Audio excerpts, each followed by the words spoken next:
अस्सलाम वालेकुम and good morning Pakistan. आप देख रहे हैं प्रोग्राम रूही एट 10 अपनी होस्ट अलीज़े के साथ। उम्मीद करती हूँ आप सब खैर आफियत से होंगे।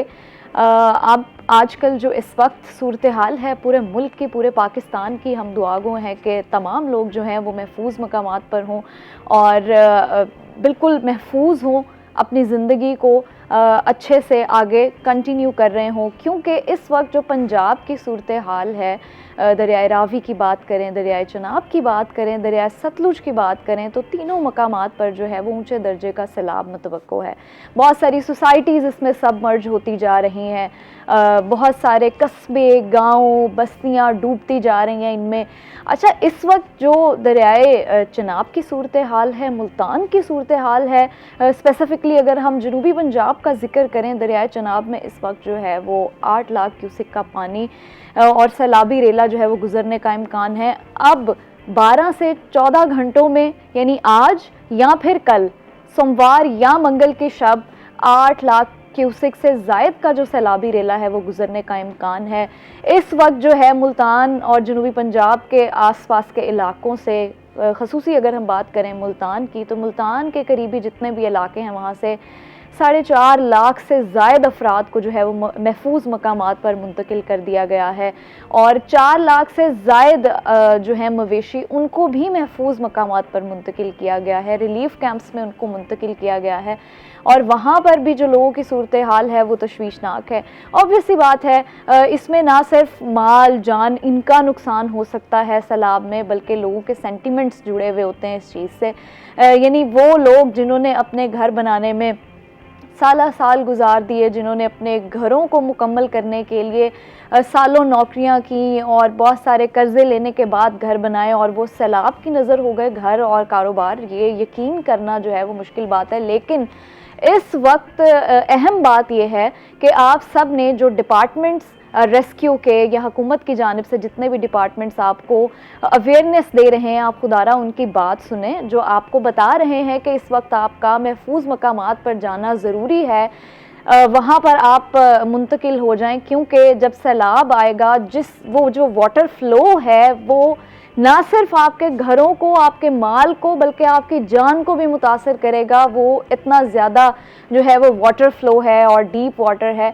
तो इसीलिए रेस्क्यू के और हुकूमत के जितने भी अदारे हैं वो आपसे जो भी रिक्वेस्ट कर रहे हैं, खुदारा उनकी बात मानिए और उनकी जो गाइडलाइंस हैं उन पर अमल करते हुए वो जहां आपको कहते हैं उन महफूज मकामात पर आप चले जाइए। क्योंकि ज़रूरी है कि आप वहां पर चले जाएं, वरना आप अपनी जान के साथ साथ माल बचाने के चक्कर में आप अपनी जान से भी हाथ धो बैठेंगे। तो ज़रूरी है कि आप अपने घरों को फ़िलहाल छोड़कर जो सेफ़ प्लेसेस हुकूमत की तरफ से रिलीफ कैंप्स बनाए गए हैं वहाँ पर आप मुंतकिल हो जाएं। इसी हवाले से आज हम प्रोग्राम में भी डिस्कस करेंगे, क्योंकि इस वक्त जो पंजाब की ख़ास तौर पर अगर हम बात करें, जनूबी पंजाब की सूरत हाल जो है वो बिगड़ती हुई नज़र आ रही है। हेड मोहम्मद वाला के करीब जो है वो ब्रीचिंग पॉइंट्स भी बना दिए गए हैं। तो आज और कल के दिन में सैलाबी रेला ऊंचे दर्जे का, इंतहाई जो है वो सवेयर किस्म का एक सैलाबी रेला गुजरने का इम्कान है। इस हवाले से हमारे साथ जुनेद अनवर साहब मौजूद हैं, उनसे हम बात करेंगे, जो रिपोर्टर रूही टीवी हैं। अस्सलाम वालेकुम। अस्सलाम मैडम, कैसे हैं आप? अल्हम्दुलिल्लाह, अल्लाह का शुक्र है, आप खैरियत से? अल्हम्दुलिल्लाह मैं ठीक हूँ। लेकिन इस वक्त जो हमारे मुल्क की सूरत हाल है, ख़ास तौर पे अगर हम अपने शहर की बात करें, पंजाब की बात करें, तो बड़ी सिचुएशन जो है वो तशवीशनाक होती जा रही है। हाँ बिल्कुल, इस वक्त जो है वो पूरा पंजाब जो है वो सैलाबी पानी की जद के अंदर है। हमारे जो हरे भरे खेत हैं वो इस वक्त जो हैं वो सैलाब में आ चुके हैं। जो पकी हुई फसलें हैं वो इस वक्त मुतासर हो रही हैं। पूरा पंजाब जो है इस वक्त मुतासर हो रहा है सैलाबी पानी से, जो है वो इस वक्त डूबा हुआ है। अगर ऐसा कहा जाए तो बस्तियाँ की बस्तियाँ डूब चुकी हैं, गाँव के गाँव, देहात के देहात, कस्बों के कस्बे जो हैं वो इस वक्त डूबे हुए हैं पानी के अंदर। जहाँ एक सूरत में जहाँ सैलाबी सूरत है वहाँ भारत की आबी जारियत भी, और उसके साथ साथ अब जो बारिशें हो रही हैं उससे भी जो है वो सैलाबी कैफियत में जो है वो इजाफ़ा हो रहा है। तो इसका बिलाशुबा जो है वो नुकसान जो है हमारी पंजाब की मईशत को होगा। हमारी सबसे ज़्यादा जो नुकसान है वो यहाँ की ज़राअत को होगा इस सूरत में, क्योंकि इस वक्त जो है वो फसलें तैयार थीं, कपास तैयार थी, दीगर फसलें जो है वो तैयार थीं, अब वो पानी के अंदर जो है वो डूब चुकी हैं। और इसके साथ साथ जो माल मवेशी हैं जिनके वो भी इस वक्त बहुत ज़्यादा परेशान है, क्योंकि ज़्यादा कस्बे देहात जो हैं वो इस सैलाब की जद में आए हुए हैं। इस वजह से लोग इस वक्त जो है वो बहुत परेशान है। इंतज़ामिया उनका इनखला भी करवा रही है, कैंप्स भी लगा रही है, मगर जितना मर्ज़ी भी किया जा सके तो उनके नुकसान का अज़ाला उस सूरत में नहीं हो सकता कि जो वो इस वक्त जो वो कर्ब और जो जिस तकलीफ़ के अंदर वो मौजूद हैं कि बारिशें भी हैं, सैलाब भी है, पकी हुई फसल भी है, जानवर भी हैं, फिर उसके अलावा उनके घर बार जो है वो भी हैं, क्योंकि आप जितना मर्ज़ी घर से सामान निकालें तो कितना किस हद तक जो है वो उसको ट्रांसफ़र कर सकते हैं। तो ये यकीनी तौर पर इस वक्त जो है वो बहुत ही जो है वो बड़ा पंजाब के लिए जो है वो तकलीफ़ दे वक्त है। और जो इस वक्त अगर क्यूसिक की बात की जाए तो रेला जो है वो 5 लाख लगभग 4,70,80,000 के करीब जो इस वक्त पानी का जो लेवल है वो क्यूसिक जो लेवल है वो इस वक्त बह रहा है तरीमू के अंदर। और यकीनी तौर पर इससे पंजाब का जो मुतासर होगा। अगर मुल्तान की बात की जाए तो मुल्तान में 2 मकामात पर जो ब्रिजेस लगाए गए हैं, ब्रिजेस सेक्शन लगाए गए हैं, जिसमें एक हेड मोहम्मद वाला है और एक दूसरा शेर शाह है। मतलब अगर 6-6.5 लाख क्यूसेक पानी आता है तो इन दोनों ब्रिजेस को जो है वो उड़ा दिया जाएगा। फिर उसका ब्रिजेस का मकसद यही होता है कि उड़ाने के बाद जो पानी जो होगा वो दोबारा उसको घुमा कर मुख्तलिफ मौज़ूआत से और मुख्तलिफ जगहों से वापस उसको चनाब के अंदर डाइवर्ट किया जाएगा। अच्छा, रावी का पानी भी दरिया चनाब में आके मर्ज होगा? हाँ बिल्कुल। दरिया पानी जो दरिया रावी का पानी होता है उसकी स्पीड बहुत ज़्यादा होती है। अब ये समझें कि वो अगर 2 लाख क्यूसिक और इस साइड से अगर 8 लाख क्यूसिक आ रहा हो तो वो तकरीबन बराबर होता है। ज़्यादा नुकसान जो होता है वो दरिया रावी का जो पानी होता है उसकी जो स्पीड होती है वो ज़्यादा नुकसान करती है। और ये बड़ा ख़तरनाक होता है कि अगर रोज़ाना की बुनियाद पर पानी का लेवल बढ़ रहा है और जिससे जो है वो मुश्किलात के अंदर जो है वो इजाफ़ा हो रहा है। बिल्कुल ऐसा ही है। और दरियाए चनाब की अगर हम बात करें तो उससे आप मुझे बताइएगा कि मुल्तान शहर के भी कुछ इलाके हैं जो मुतासिर होने का खदशा है। दरियाए चनाब का जो आप अंदाज़ा करें कि झोंक वैंस से दरियाए चनाब का रकबा का आगाज़ होता है, झोंक वैंस से शुरू होकर जो है वो शेर शाह तक जाता है, मतलब जलालपुर तक आगे तक जाता है। इतना बड़ा रकबा है चनाब का जो कि चनाब का मुल्तान के अंदर आता है। तो ये बड़ा एक रकबा है जी जो परेशानी का बायस बना हो, मुतासर हो सकता है जी। बिल्कुल जी। इस वक्त क्योंकि हम चाहते हैं हम आपको जो अपडेटेड न्यूज़ है वो आपके साथ शेयर करें, तो हमारे रिपोर्टर रोही टीवी जुहेब बुखारी साहब मौजूद हैं दरियाए चनाब पर इस वक्त, तो उनसे अपडेट ले लेते हैं। जी जुहेब, बताइएगा। बहुत शुक्रिया। इस वक्त हम हेड मोहम्मद वाला के मकाम पर मौजूद हैं और ये सबसे अहम पॉइंट है। एक शेरशाह और दूसरा जो है वो हेड मोहम्मद वाला का एक मकाम है, ये भी बड़ा अहमियत का हामिल है। और इस सिलसिले में अगर हम बात करें तो इस वक्त जो हेड मोहम्मद वाला का मकाम है इसमें भी इसके जो पानी है उसमें बहाव जो है वो काफ़ी तेज़ी उसमें देखी जा रही है। उसका कटाव भी जो है वो काफ़ी तेज़ जो है वो इस वक्त हमें जो है वो देखने में आ रहा है। इस सिलसिले में अगर हम बात करें तो हेड तरीमू पर जो है वो 4,80,000 क्यूसिक का जो पानी है, जो रेला है वो डिस्चार्ज हो चुका है और वो तेज़ी से मुल्तान की जानिब जो है वो गामजन है। और इसमें रावी का पानी भी जो है वो जब शामिल होगा तो एक बहुत बड़ा रेला जो है वो, जिस तरह ज़िला इंतज़ामिया बता रही है कि 8 लाख क्यूसेक का रेला जो है वो मुल्तान से गुजरेगा। तो इस वक्त हम एक इंपॉर्टेंट पॉइंट पे मौजूद हैं, हेड मोहम्मद वाला का ब्रीचिंग पॉइंट है। ब्रीचिंग पॉइंट ये है कि इसको निशानदेही कर दी गई है कि अगर पानी जो है वो बेकाबू होगा, रेला जो है वो नहीं संभाला जाएगा तो उसके बाद इस ब्रीचिंग पॉइंट को जो है वो तोड़ दिया जाएगा यहाँ पर, क्योंकि आतिश की जो मवाद है वो नस्ब करके इस पुल को जो है वो उड़ा दिया जाएगा और पानी का जो बहाव है वो दूसरी जानिब जो है वो कर दिया जाएगा। मेरा कैमरामैन अगर फ़हीम आपको ये मनाजिर जो है वो दिखा सके तो इस वक्त आपको स्क्रीन पर ये बड़े बड़े दरियाई पत्थर जो हैं वो नज़र आ रहे होंगे।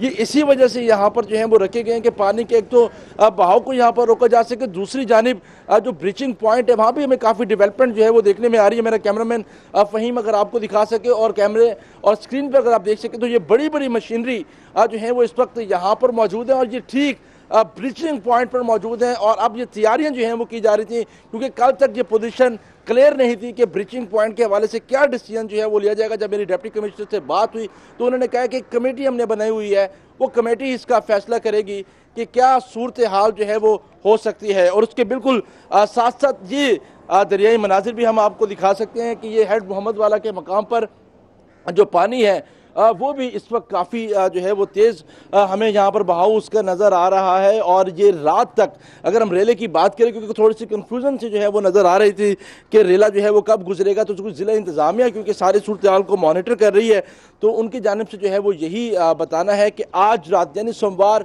और मंगल की शब जो 8 लाख क्यूसेक का जो बड़ा रेला है वो यहीं से गुजरेगा, मुल्तान से गुजरेगा। और हम ब्रीचिंग पॉइंट के इस तरफ जो है वो मौजूद हैं। ये इतराफ जो है वो मुजफ्फरगढ़ के जो है वो कहलाई जाती है, जबकि दूसरी इतराफ जो है वो मुल्तान शहर के हवाले से कहलाई जाती है। तो जब ये टूटेगा, जिसको तोड़ दिया जाएगा, तो फिर मुजफ्फरगढ़ और मुल्तान आने जाने वालों का जो रास्ता और इसके अलावा दीगर जो रास्ते हैं वो भी इस हवाले से जो है वो बंद हो सकते हैं। तो कौन कौन से इलाके इससे जो है वो डिस्टर्ब हो सकते हैं सैलाबी पानी से, क्योंकि झोंक वैन से 2 लाख क्यूसेक का रेला जो है वो आज अब से कुछ देर बाद जो है वो गुजरने का इम्कान है। सबसे पहला जो पॉइंट है वो झोंक वैंस का है, यहाँ से इंटर होना है मुल्तान में इस सैलाबी रेले ने, और फिर उससे आगे होता हुआ जो है वो अपने दीगर मकामात की जानिब जो है वो गामजन हो जाएगा। मुजफ्फराबाद है, जलालाबाद है, झक्कड़पुर है, ठट्टी खोरान है, लंगड़ियाल है, मोहम्मदपुर, घोटा, टिब्बा, मसूदपुर, खोर, सांजरी वैन, खैरपुर,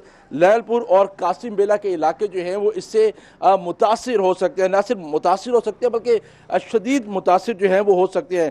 इसके साथ साथ हम बंद बोसन के हवाले से बात करें, ताजपुर के हवाले से बात करें, ठुमराया के हवाले से बात करें, यानी कि कई मौज़ूआत जो हैं वो इसमें जो हैं वो ज़ेर आब आएंगी, बस्तियाँ जो हैं वो ज़ेर आब आएंगी, क्योंकि अभी तक इतना बड़ा सैलाबी रेला आया नहीं है, लेकिन उसके बावजूद हम देख रहे हैं कि यहाँ पर जो बस्तियाँ हैं वो ज़ेर आब आ गई हैं। लुत्फ़ाबाद है, सरदानी बेला है, इसमें झोंक वैंस है, झोंक झच्चड़ है, बकरी वाला है, और उसके साथ साथ जो है वो आरबी चक, झोंक आरबी है, और अमीरपुर सहू, और इस तरह के और बहुत से मौजे हैं जो इससे ज़ेर आब आ सकते हैं। तो 8 लाख का रेला जो है वो यहाँ से गुजरना है, और इस वक्त 4,80,000 क्यूसेक का रेला जो है वो यहाँ से इस वक्त। बहुत शुक्रिया, आपने हमें तमाम तरह अपडेट से आगाह किया। यानी इस वक्त सूरत हाल जो है वो पंजाब की, ख़ुसूसन अगर जनूबी पंजाब की बात करें तो मुल्तान की तशवीशनाक है, और मुल्तान के आसपास जितने भी इलाके हैं, कस्बे हैं, बस्तियां हैं, गांव हैं, वो सब इससे मुतासर हो रहे हैं। और जो आइंदा 12 से 14 घंटों में बताया गया है, उससे मुल्तान शहर के जो करीबी इलाके हैं वो भी मुतासर होने का ख़दशा है। तो जी दुआ करें अपने मुल्क के लिए भी इस वक्त जो है वो, पाकिस्तान के लिए, क्योंकि इंफ्रास्ट्रक्चर जो है हमारी जो इस शहर का वो भी इससे तबाह होने का खदशा है। तो दुआ करें। इसी के साथ साथ हमें ज्वाइन किया है हमारे नए मेहमान ने, जिनका तारुफ करवाती चलूँ, मज़हर अब्बास साहब, जो कि प्रेसिडेंट अवाम पाकिस्तान पार्टी साउथ पंजाब हैं। अस्सलाम वालेकुम। वालेकुम सलाम जी, कैसे हैं सर आप? अल्लाह का बहुत शुक्र है जी, आप ठीक हैं? अल्हम्दुलिल्लाह मैं भी ठीक हूँ। सर इस वक्त जो सूरत हाल है पूरे पाकिस्तान की, ख़ुसूसन जनूबी पंजाब की, तो तशवीशनाक है बहुत। तो आप क्या इस पर कहते हैं, क्या मौक़िफ़ है कि पंजाब में क्या होना चाहिए था? बिस्मिल्लाहिर्रहमानिर्रहीम। इस वक्त जो सैलाब की वजह से ये कुदरती आफात है, और अल्लाह ताला हमारे मुल्क पे रहम फरमाए। और मैं ये समझता हूँ कि इस वक्त पाकिस्तान में हमारे अफवाज, पुलिस, तमाम इदारे खिदमत खल्क के अंदर मसरूफ़ हैं, और आवाम अल्हम्दुलिल्लाह उनसे कोऑपरेट कर रही है। और ये सैलाब जो है हमेशा हर साल छोटे मोटे आते रहते हैं, लेकिन इससे पहले जो 2014 में आया था वो 4-5 लाख क्यूसेक के करीब था। कहा जा रहा है कि इस दफ़ा जो सैलाब आएगा 2025 का, ये जो है पिछली 4 दहाइयों का सबसे ख़तरनाक सैलाब जो है मुतवक्को है। इसी पर हम बात करेंगे, लेकिन एक छोटे से वक्फे के बाद आप हमारे साथ रहिएगा।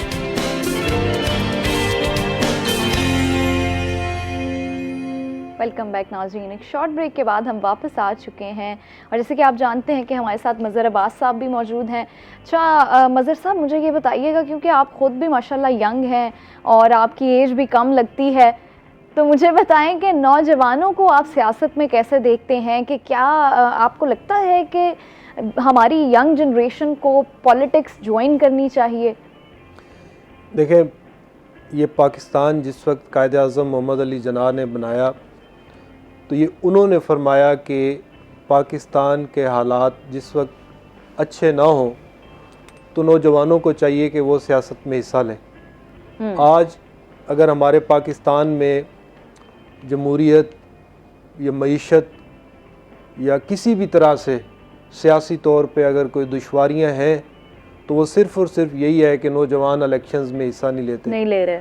अब होता यह है कि जब भी कोई सियासी जमात बनती है तो वो सबसे पहले कॉलेजेस और यूनिवर्सिटियों का रुख करती है और नौजवानों को अपने साथ शामिल करती है, और जिस वक्त वो सियासी जमात अपने पीक पे चली जाती है, इलेक्शंस के काबिल हो जाती है, तो फिर वो नौजवानों को भूल जाती है। तो मैं ये समझता हूँ कि अगर आज यूनियन काउंसिल्स में चाहे चेयरमैन का इलेक्शन हो, एमपीए का इलेक्शन हो या एमएनए का इलेक्शन हो, अगर नौजवान हिस्सा नहीं लेंगे तो हम इसी तरह गुलामी का शिकार रहेंगे। इसलिए सियासत के अंदर नौजवानों को चाहिए कि वो इलेक्शन लड़ें और एक पढ़े लिखे लोगों को सामने आना चाहिए। अब बदकिस्मती ये है कि हमारे पाकिस्तान के अंदर अगर कोई आईटी का मिनिस्टर है, उसने सिर्फ इलेक्शन लड़ा हुआ है, अदरवाइज उसके पास ना आईटी की कोई डिग्री है, ना आईटी का कोई एक्सपीरियंस है, ना आईटी को वो जानता है। और फिर इससे बड़ी बदकिस्मती कि जिस डिग्री के अंदर एक बंदे ने एमफिल किया है या पीएचडी की है, वो एक अनपढ़ आदमी के आगे फूल उठा के उसके इस्तकबाल के लिए खड़ा होता है। तो नौजवानों को आगे आना चाहिए, सियासत हो या कोई भी काम हो तो उसके अंदर कोई भी फील्ड हो तो नौजवानों को आगे हिस्सा लेना चाहिए। ठीक है, नौजवान वाकई हमारी जो यंग जनरेशन है, एक तो उनका जो माइंडसेट है वो भी बड़ा अच्छा है। फिर मैंने देखा है कि आज के जो नौजवान हैं उनका एक पर्सपेक्टिव है कि हमने जॉब भी करनी है, हमने पढ़ना भी है, उनके एम्स बड़े सेटल्ड हैं, फोकस्ड हैं। तो जब ऐसी जनरेशन जो फोकस्ड होगी, जिनके एम्स बड़े क्लियर होंगे, वो हमारी पॉलिटिक्स को ज्वाइन करेगी, तो यकीनन हमारे मुल्क के हालात जो हैं वो बेहतर ही हो सकते हैं।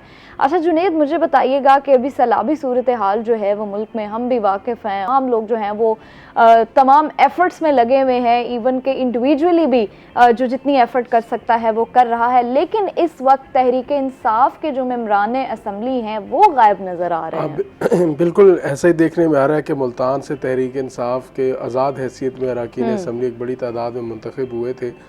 वो जो है इस सारी सूरत हाल से इस वक्त जो है मुकम्मल तौर पर आउट नज़र आ रहे हैं। ख़ास तौर पर जिन हलकों से तहरीक इंसाफ के उम्मीदवार दूसरे नंबर पर भी रहे, वो भी इस वक्त जो है वो नज़र नहीं आ रहे। कल सिर्फ आमिर डोगर साहब कुछ ही देर के लिए उन्होंने विज़िट किया है, मगर उसके बाद वो भी जो है वो मुकम्मल तौर पर इस सारी सूरत हाल से लाइल दिखाई देते हैं। तो मकसद ये होना चाहिए कि जहाँ अवामी नुमाइंदों ने वोट हासिल किया तो अब पूरी कौम पर एक और मुश्किल वक्त आया। ख़ास तौर पर अगर कौम से हटकर भी हल्के की सतह पर बात की जाए तो अब जो हमारा सदर मुल्तान है वो सारा विषय जो सैलाबी सूरत हाल से मुतासर होने का खदशा है। शेरशाह से लेकर जो है वो उसको इधर अपना झोंक वैंस तक सारे इलाके जो है वो सैलाबी सूरत हाल से मुतासर हो रहे हैं। मगर ऐसी सूरत हाल के अंदर कि जो मेंबरान असम्बली हैं उनका गायब होना आवाम के लिए यकीनी तौर पर एक तशवीश का जो है वो बाइस बनता है। बिल्कुल ऐसे ही है, और हमें तो बल्कि चाहिए कि इस वक्त जिन आवाम के वोट्स की वजह से आप यहाँ तक पहुँचे हैं या उन्होंने आपको हक दिया है कि आप उनके लिए एक लीडर बन सकें, आप ऐसी सूरत हाल में उन आवाम को अकेला छोड़ के आप गायब हैं। यकीनी तौर पर ये एक लम्हा फिक्रिया है कि अवामी नुमाइंदे का मकसद यही होता है कि वो जो है वो दुख सुख के अंदर जो है मौजूद हो, अवाम के लिए काम भी कर। अवाम के लिए काम करना तो दूर की बात, चलो कम से कम वो अपोजिशन का एक नारा जो लगाते हैं, मगर ये एक ऐसा टाइम था कि उनको अपने अवाम के साथ खड़े होना चाहिए था। मेंबरान असम्बली हो, किसी भी सतह की हो, ब्यूरोक्रेसी हो, हुकूमती नुमाइंदे हों, सबको जो है एक प्लेटफार्म पर इस पर इकट्ठे होकर जो है वो सोचना चाहिए और ख़ास तौर पर अवामी रिलीफ के हवाले से काम करना चाहिए। जो लोग दरबदर हुए हैं, एक बड़ी तादाद है जो लोग इस वक्त जो है वो नकल मकानी कर रहे हैं, मतलब नीचे से ऊपर जा रहे हैं, मतलब ऊंचे टेलों पर और मुख्तलिफ ऊंचाई पर बैठ रहे हैं। उसकी वजह यह है कि सैलाबी पानी उनके घरों में दाखिल हो चुका है।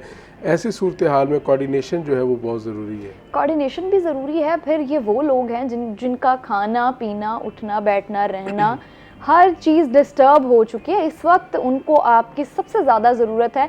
इस वक्त तो वो कह लें कि अगर कोई जाके उनको एक जुमला भी तसल्ली का बोल देगा ना, तो उनके लिए वो भी बड़ा जो है मोटिवेशन होगी उनके लिए कि हमारे लिए किसी ने एहसास किया है इस टाइम में। तो इट इज़ वेरी इंपॉर्टेंट कि आप, अगर हम अवामी नुमाइंदे जो हैं अगर आवाम आपको वोट देकर यहाँ तक पहुँचाती है तो आप एटलीस्ट आवाम के लिए काम भी करें।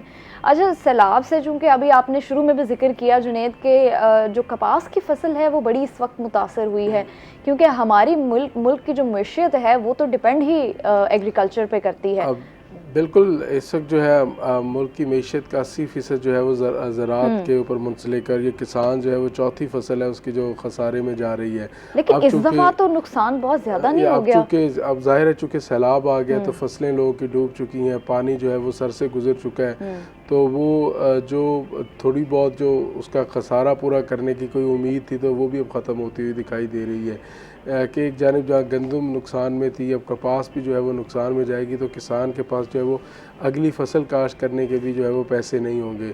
अब यकीनी तौर पर इस वक्त किसान को जो है वो हुकूमती सतह पर जो है वो सपोर्ट की ज़रूरत है, और वो इस वक्त यकीन। अच्छा, हुकूमत ने तो मैं कल एक वीडियो भी देख रही थी, वीडियो पैगाम था सीएम साहिबा का, उन्होंने एक पैगाम भी दिया कि जी हम सैलाब के बाद जो एक रिहैबिलिटेशन प्रोसेस होता है हम उसमें भी लोगों को जो है वो हेल्प आउट करेंगे। उम्मीद ही की जा सकती है, क्योंकि तबाही जिस सतह पर आ रही है उसके लिए फंड्स भी तो उतनी बड़ी तादाद में चाहिए। क्या हुकूमत के पास इतने फंड्स मौजूद हैं? क्योंकि इंफ्रास्ट्रक्चर जो है वो सबसे ज़्यादा मुतासर है। मेरा ख्याल से जितना लाहौर में ही नुकसान हो चुका है तो हुकूमत के पास तो इतना भी शायद वो उसको बेहतर करने के मौके मौजूद ना हो, तो बाकी तो पूरा पंजाब है। अच्छा, फिर होता ये है ना कि जब आपका इंफ्रास्ट्रक्चर तबाह हो जाता है, आपके शहरी इलाके किसी भी आफत की जद में आ जाते हैं, तो आपका फोकस होता है हुकूमत का कि शहरों पर जो है वो काम किया जाए, शहरियों को जो है वो चीज़ें ज़्यादा मिक़दार में फराहम की जाए। शहर का प्रेशर भी ज़्यादा होता है, इंफ्रास्ट्रक्चर भी ज़्यादा शहर में होता है, तो जब वो तबाह होता है तो फिर यकीनी तौर पर लेकिन फिर उन लोगों को शऊर भी ज़्यादा है, शहरियों को, जाहिर सी बात है वो तो फिर चीखें मारते हैं ना, आवाज़ उठाना जानते हैं, चीखें मारते हैं कि हमारे लिए हुकूमत ने ये नहीं किया। लेकिन अगर दूसरी तरफ देखा जाए तो हमारे जो ज़रई इलाके हैं, वो कस्बे हैं, गाँव देहात, जिन लोगों को इस वक्त मदद की ज़्यादा ज़रूरत है वहाँ पर मदद पहुँच सकेगी? आपको क्या लगता है? यकीनी तौर पर सिर्फ हुकूमती सतह के ऊपर नहीं, यहाँ पर मुख्तलिफ वेलफेयर जो ऑर्गेनाइजेशंस हैं वो भी इस हवाले से एक्टिव दिखाई देती है। अल-खिदमत फाउंडेशन जो है इस हवाले से एक्टिव दिखाई देती है। अच्छा, मुझे इस वक्त सबसे ज़्यादा जो एक्टिव नज़र आई है ना वो अल-खिदमत फाउंडेशन नज़र आई है। फाउंडेशन जो है अब भी उनके कैंप्स वहाँ पर मौजूद है, उनके पास एक मैन पावर है, और उसके बाद पूरी एक डिज़ास्टर्स के हवाले से जो है उनके पास एक टीम मौजूद है। उसके साथ साथ अभी मैं घर से निकला तो नादरन बाईपास के ऊपर जो है वो अपना फ़िक़ा जाफ़रिया के हवाले से जो है वो मजलिस वहादतुल मुस्लिमीन की जानिब से कैंप्स लगे हुए थे। इस तरह शिंदर और सैलाबी इलाकों के करीब जो है वो मुख्तलिफ कैंप्स भी मौजूद हैं, जो कि इस बात की निशानदेही कर रहे हैं कि आवाम जो है वो मुतहर्रिक है, जो रफ़ाई तंजीमें हैं वो भी इस वजह से एक्टिव दिखाई देती है, और वो सैलाब मुतासरीन की इमदाद के लिए पहुँच रहे हैं। इसका दो तक अगर मैदानी रास्ता बंद हो जाए तो फिर फ़िज़ाई रास्ते के ज़रिए भी खुराक पहुँचाई जाती है।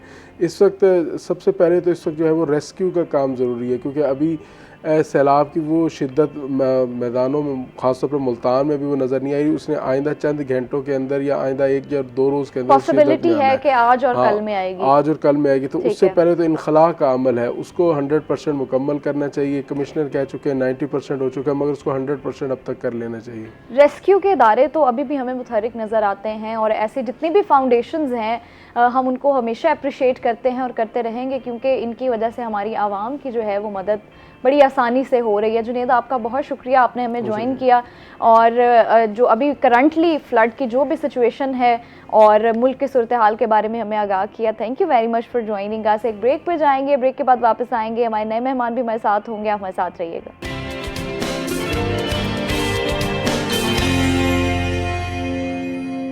वेलकम बैक नाज़रीन। एक शॉर्ट ब्रेक के बाद हम वापस आ चुके हैं और हमें ज्वाइन किया है हमारे नए मेहमान ने, जिनका तारुफ करवाती चलूँ। इंजीनियर मुमताज़ अहमद ख़ान साहब हमारे साथ मौजूद हैं, जो कि वाटर एक्सपर्ट हैं, जिनसे हम जानेंगे कि अब इस वक्त जो सूरत हाल है पंजाब में और पूरे मुल्क में, तो क्या ऐसी पॉसिबिलिटीज़ थी जो हो जानी चाहिए थी, क्या ऐसी चीज़ें थी, कौन से ऐसे स्टेप्स थे जो लिए जाने चाहिए थे हुकूमत की तरफ से जो नहीं लिए गए, और इस वक्त पाकिस्तान को किन किन चीज़ों की ज़रूरत है। अस्सलाम वालेकुम।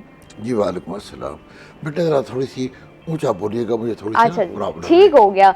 अच्छा सर, मुझे बताइएगा कि इस वक्त जो पूरे मुल्क की सूरत हाल है उससे पूरा मुल्क वाकिफ भी है। अगर ख़ास तौर पे हम जनूबी पंजाब की बात करें तो मुल्तान शहर बहुत मुतासर होने का खदशा भी जाहिर किया जा रहा है।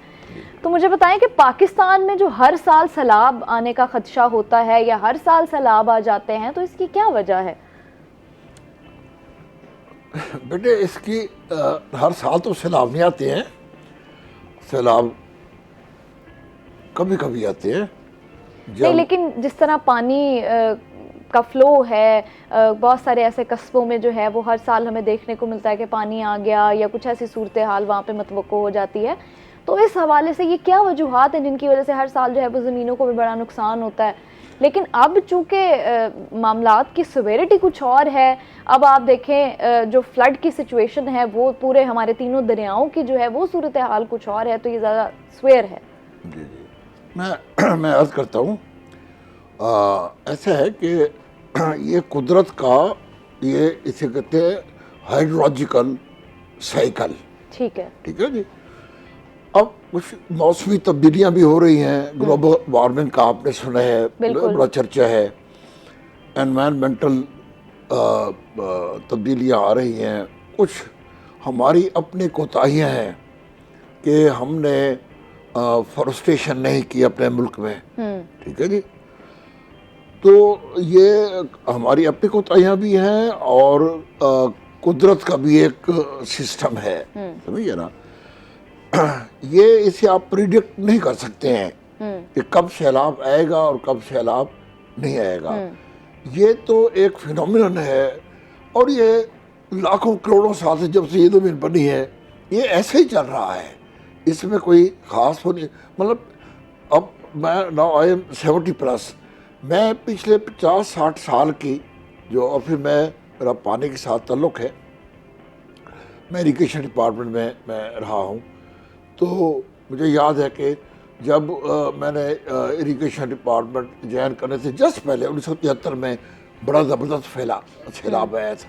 ठीक है जी, फिर 1986 और 1988 में बड़ा सैलाब आया, बिल्कुल। फिर 1995 1996 में बड़े सैलाब आए। ठीक है जी, फिर 2010 में बड़े, तो ये जो है ये सिलसिला ऐसे ही चल रहा है और ऐसे ही चलता रहेगा। असल में जो है कोताही जो हमसे हुई है वो ये हुई है कि कुदरत के इस अतिये को, ये जो पानी है, जो बारिश का पानी जो है, इसको हम सॉफ्ट वाटर कहते हैं। अपनी ज़बान में मीठा पानी भी कहते हैं, लेकिन टेक्निकली इसे सॉफ्ट वाटर का मतलब ये है कि वो पानी जिससे आप एग्रीकल्चर के लिए, इंडस्ट्री के लिए और ह्यूमन कंजम्पशन के लिए आप इस्तेमाल कर सकते हैं। ठीक। और देखें ये कुदरत का कितना बड़ा अतिया है कि इस ज़मीन पर जितना भी पानी है उसका 1% से भी कम पानी जो है वो हमें अवेलेबल है, मीठा पानी। बाकी तो सारा पानी 97% तो पानी सेलाइन है, समुद्र में है। सिर्फ 3% पानी जो है वो सॉफ्ट वाटर है और उसमें से भी 2 हिस्से जो है वो ग्लेशियर की सूरत में जमा हुआ है।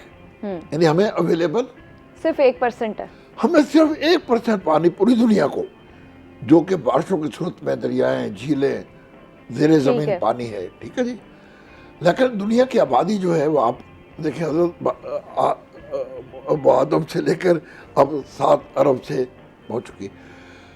तो हमने इस पानी को कंजर्व करने, इसको कंजर्व करने में हमने बड़ी कोताही की है।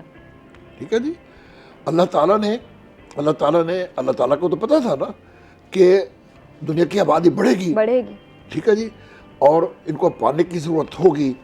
तो अल्लाह ताला ने हमारे पूरी दुनिया में दरियाओं की जो गुज़रगाहें हैं, जो कोर्सेज हैं, उन पर ज़मीन की जो साख्त है वो ऐसे की है कि जगह जगह हम डैम्स पानी को इकट्ठा कर सकते हैं, स्टोर कर सकते हैं, ठीक है जी।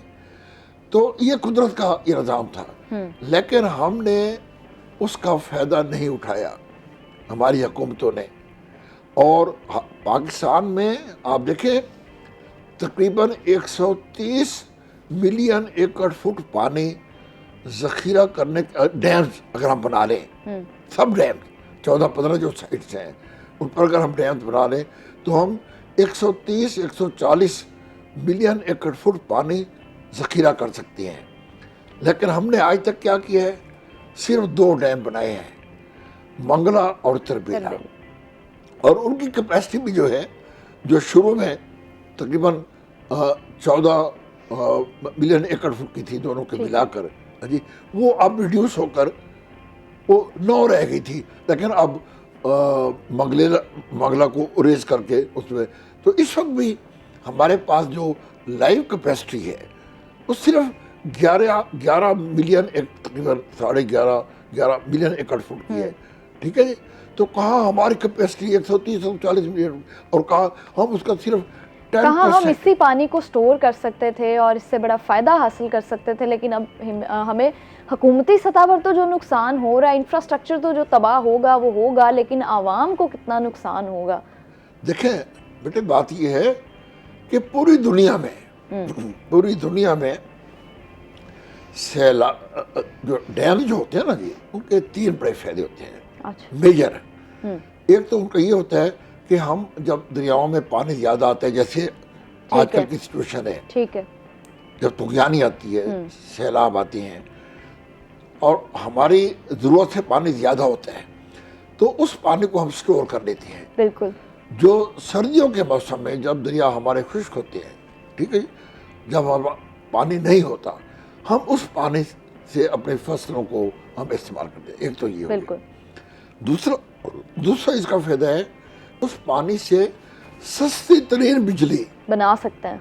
जो आज भी मंगला और तरबेला के ऊपर जो बिजली पैदा हो रही है, ठीक है जी, वो 2-2.25 रुपए फी यूनिट उसकी कास्ट पड़ती है, ठीक है, और वो हम सस्ते दामों आवाम तक पहुंचा सकते थे। हाँ जी, हाँ। तो और तीसरा है सैलाबों की तबाही से बच सकते थे। हाँ, जब पानी ज्यादा आता है तो हम उसको पानी को रोक लेते हैं और आगे पानी मतलब कि अपने कंट्रोल के मुताबिक स्टोर कर लेते हैं, और जितनी जरूरत है उतना हम पानी आगे छोड़ देते हैं, बाकी हम कंट्रोल कर लेते हैं पानी। बिल्कुल ऐसा ही है जी। मजीद इस पर बात करेंगे, लेकिन एक छोटे से वक्फे के बाद आप हमारे साथ रहिएगा। Welcome back viewers. एक शॉर्ट ब्रेक के बाद हम वापस आ चुके हैं। अच्छा, मुझे बताइएगा सर कि आपकी पार्टी चूँकि अभी कुदरती आफात आ रही हैं और अभी आ भी चुकी हैं, तो मुझे बताइएगा कि आपने और आपकी पार्टी ने आवाम के लिए क्या मंसूबे तैयार किए हैं, सैलाब ज़दगान लोगों के लिए और जो लोग इससे मुतासर हुए हैं उन लोगों के लिए।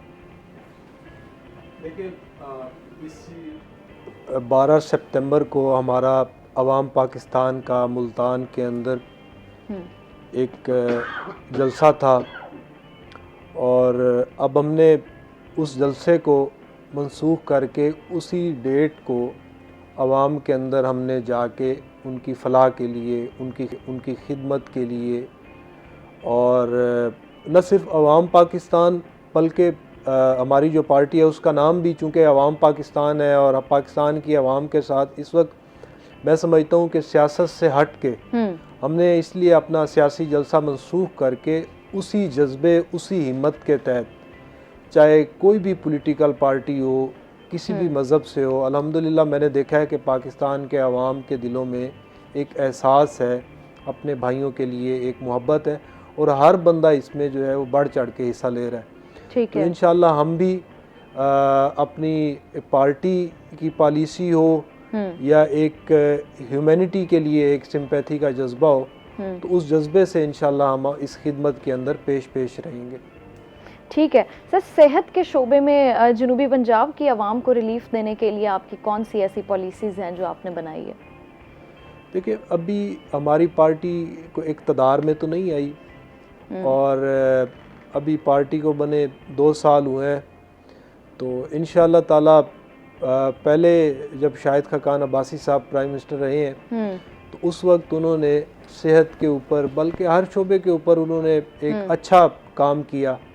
उनका एक बेदाग जो है माजी रहा है। तो अब फ्यूचर में भी अगर अल्लाह ताला ने हमें मौका दिया तो हम आवाम की खिदमत करेंगे और हर शोबे के अंदर इंशाअल्लाह एक बेहतरी लाएंगे। अच्छा सर, मुझे बताएं, आपने अभी शुरू में भी बात की कि नौजवानों को आप समझते हैं कि पॉलिटिक्स में आना उनका बड़ा अहम है। ये वो नौजवान जो हैं वो तब्दीलियां ला सकते हैं जो शायद अभी तक नहीं आ सकी। तो मुझे बताएं कि नौजवानों के लिए रोज़गार और तालीम चूँकि दो इम्पॉर्टेंट पहलू हैं, तो इन दोनों अहम पहलुओं के शोबे में आप कौन सी ऐसी तब्दीलियाँ हैं जो लाना चाहते हैं, यानी तालीम और रोज़गार? तालीम में मैं आपसे गुजारिश करूं कि हमारे पाकिस्तान के अंदर इस वक्त बदकिस्मती है कि एजुकेशन एक बिज़नेस बन गया है और एजुकेशन के अंदर जो है डिवाइडिंग हो चुकी है। गरीब के लिए किताब और है, दरमियाने तबके के लिए किताब और अमीर के लिए फिर एचिसन है, ऑक्सफोर्ड है, मुख्तलिफ उसके लिए एजुकेशन इदारे हैं। तो सबसे पहले तो तालीम जो है, हमारा जो निसाब है, ये सब के लिए एक होना चाहिए। और फिर उसके बाद सबसे बड़ी बदकिस्मती, जैसे मैंने पहले आपको बताया कि यहाँ हमारी पार्लियामेंट के अंदर चाहे नेशनल असम्बली हो या पंजाब असम्बली हो, उसके अंदर बहुत सारे ऐसे लोग हैं कि जिन्हें तालीम का कोई पता नहीं है, जिन्होंने किताबों को देखा तक नहीं होगा। सर, आप कौन सी ऐसी पॉलिसीज़ लाना चाहते हैं या आप लोगों का ऐसा क्या मौक़िफ़ है जिससे नौजवानों को रोज़गार के मौके ज़्यादा मिल सकेंगे? देखिए, मैं वही आपको बता रहा हूँ कि इस वक्त जिस बच्चे ने मैट्रिक में अच्छी पोजीशन ली, एफएससी में अच्छी पोजीशन ली या कोई भी उसने डिग्री की है, तो डिग्री लेके आज वो होटल्स के ऊपर वेटरी कर रहा है या बसों में या मुख्तलिफ जगह के ऊपर वो छोटी मोटी नौकरियाँ कर रहा है। तो मैं ये समझता हूँ कि जब हमारे नौजवान एक अच्छी एजुकेशन कर लेते हैं तो गवर्नमेंट की ये रिस्पॉन्सिबिलिटी है उनको रोज़गार दे, और रोज़गार इक्वलिटी की बुनियाद पे मिलना चाहिए। अब होता ये है कि जब कोई वैकेंसी आती है तो उसके ऊपर ऑलरेडी एडजस्टमेंट हो चुकी होती है, जिससे तो गरीब। आपकी पार्टी इसमें क्या चेंजिंग लाएगी? हमारी पार्टी इंशाल्लाह इसके अंदर, लाएगी? हमारी पार्टी इंशाल्लाह इसके अंदर हम तब्दीली लाएंगे और एक अच्छा रिफॉर्म्स लाएंगे इंशाल्लाह। अच्छा सर, मुझे ये बताइएगा मुमताज़ साहब, कालाबाग डैम जो है उसकी तकमील हो जाती तो सैलाब की जो अब सूरत हाल पाकिस्तान में है, पंजाब में है, तो किसी हद तक कमी आ जाती उसमें? हाँ बेटे, देखें, हर सैलाब की एक अपनी अलग सूरत हाल होती है। ठीक है जी, आप जनरलाइज नहीं कर सकते कि कालाबाग डैम जो है वो हमेशा और हर हाल में हमेशा सैलाब के सिलसिले में हमारी मदद करेगा या कितनी मदद करेगा। मसलन मैं आपको बताऊं, 2010 में सिंध में सबसे ज्यादा तुगयानी आई। 2010 में जब सैलाब आया था, बिल्कुल ठीक है, उसमें दरिया सिंध में सबसे ज्यादा तुगयानी थी। चनाब में, जेहलम वगैरह में इतनी नहीं थी। सिंध मेजर प्लेयर था उस वक्त। अगर हमारे पास कालाबाग डैम होता तो ना पंजाब में इतनी तबाही होती, ना सिंध में, और ना ही सिंध में होती। क्योंकि अब मुझे थोड़ा सा ये आम आदमी को, क्योंकि टेक्निकल चीज़ है ना, तो मैं बताना चाहता हूँ। जो मौजूदा सैलाब है, हम मौजूदा सैलाब की बात करते हैं, ठीक है। मौजूदा सैलाब में, चूँकि मौजूदा सैलाब सिंध में नहीं आया, पंजाब में आया। सिंध चल रहा है नहीं, मतलब दरिया सिंध में। दरिया सिंध पंजाब से भी गुजरता है, सिंध से भी गुजरता है। दरिया सिंध में तुगयानी नहीं है। दरिया सिंध तकरीबन 2 लाख 2-2.5 लाख क्यूसेक बह रहे, नॉर्मल ऐसा ही बह रहे, ठीक है जी। तुगयानी आई है चनाब में, रावी में 7-8 लाख क्यूसेक पानी उसमें आ गया है। रावी में आ गया है 2 लाख से ऊपर, रावी में आ गया है 2 लाख से ऊपर, सतलुज में आ गया है, ठीक है जी।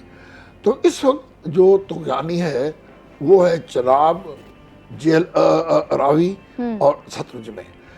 अब यहाँ तो जहाँ तक पंजाब का ताल्लुक है, पंजाब में जो कुछ हो रहा है इसमें कालाबाग डैम हेल्पफुल नहीं हो सकता। अच्छा ठीक है सर, मुझे नहीं बेटे, ये अब इससे ज़्यादा इम्पोर्टेंट जो बात मैं करना चाहता हूँ वो ये है कि ये जो तुगयानी अब जा रही है पंजाब को तबाही करके और सिंध में दाखिल हो रही है, ठीक है। अगर कालाबाग डैम होता, अगर कालाबाग डैम मौजूद होता तो सिंध में अब एक हफ्ते के बाद जो तबाही होने वाली है, ठीक है, उससे बहुत कम तबाही होती है। उसकी मैं आपको वजह बताता हूँ। सर वक्त बहुत कम है, हमें जरा इन शॉर्ट बता दें, कुछ सेकंड्स हैं। ये दरिया सिंध में जो अब सैलाब आ रहा है ना, अगर कालाबाग डैम होता तो हम दरिया सिंध के फ्लो को उसमें स्टोर कर लेते और सिंध में ये सिर्फ यही दरिया जाते, 3 दरिया। ठीक है सर, आपसे जानेंगे, सिंध भी शामिल हो जाएगा और सिंध में ज्यादा तबाही होगी। ठीक है जी। अभी हमें ज्वाइन किया था मज़हर अब्बास साहब ने, तो सर आपका बहुत शुक्रिया, आपने हमें ज्वाइन किया, thank you very much. Break पे जाएंगे, हम नए मेहमानों के साथ वापस आएंगे, आप हमारे साथ रहिएगा। Welcome back viewers. एक शॉर्ट ब्रेक के बाद हम वापस आ चुके हैं और हमें ज्वाइन किया है हमारे नए मेहमान खलील गौरी साहब, जो कि जनूबी पंजाब के, ख़ास तौर पे हमारे मुल्तान शहर के बड़े जाने माने हकीम हैं। अस्सलाम वालेकुम। वालेकुम अस्सलाम। कैसे हैं सर आप? ठीक ठाक हैं जी, अल्लाह का बहुत एहसान। आज हम बड़े अहम मौजू डिस्कस करने वाले हैं। खलील साहब जब भी शो पर आते हैं हमारी कोशिश होती है कि हम इनसे हर वो चीज़, हर वो सवाल पूछ लें जो आप लोगों की जानिब से भी पूछा जाता है और जो कि इस वक्त मुल्क की सूरत हाल है उस हवाले से भी बात करें। तो वबाई जो अमराज हैं, वायरल जो डिज़ीज़ हैं वो भी फैल रहे हैं, तो हमारी आज कोशिश होगी कि हम उनके ऊपर भी बात कर सकें। अच्छा, चूँकि हमारे साथ इंजीनियर मुमताज़ साहब भी मौजूद हैं जिनसे हम बात कर रहे थे कि अभी इस वक्त जो है मुल्क की सिचुएशन, उसके हवाले से और किस तरह से वाटर स्टोरेज को हम यकीनी बना सकते हैं। अच्छा सर, मुझे ये बताइएगा कि सैलाब के बाद जो मुतासरा इलाके होते हैं, जैसे अभी बहुत सारे गांव, कस्बे और बस्तियां हैं मुल्तान शहर के करीब, और अगर हम लाहौर की बात करें जो बहुत बड़ा शहर है, तो वहाँ पर जो सोसाइटीज़ का डैमेज हुआ, यानी वो लोग जो सैलाब से मुतासरा हैं, उनकी बहाली के लिए कौन से ऐसे अमली इक़दाम करने चाहिए हुकूमत की जानिब से? देखिए जी, जहाँ तक तो जैसे अभी आपने फरमाया लाहौर में जो सोसाइटीज़ वगैरह बनी, वो तो माशाल्लाह सब लोग they are quite well off, जिन्होंने वहाँ करोड़ों के घर बनाए हुए हैं।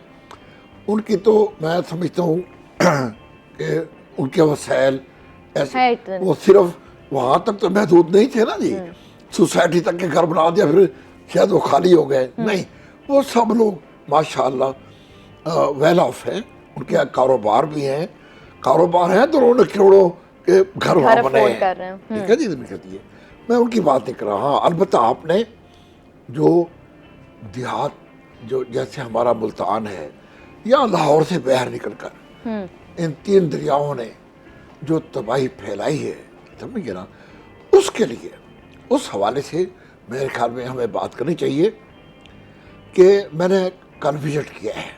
अच्छा। मैंने खुद कासिम बेला मैं विजिट किया हूँ, वहाँ एक फ्लड रिलीफ कैंप में मैं गया हूँ।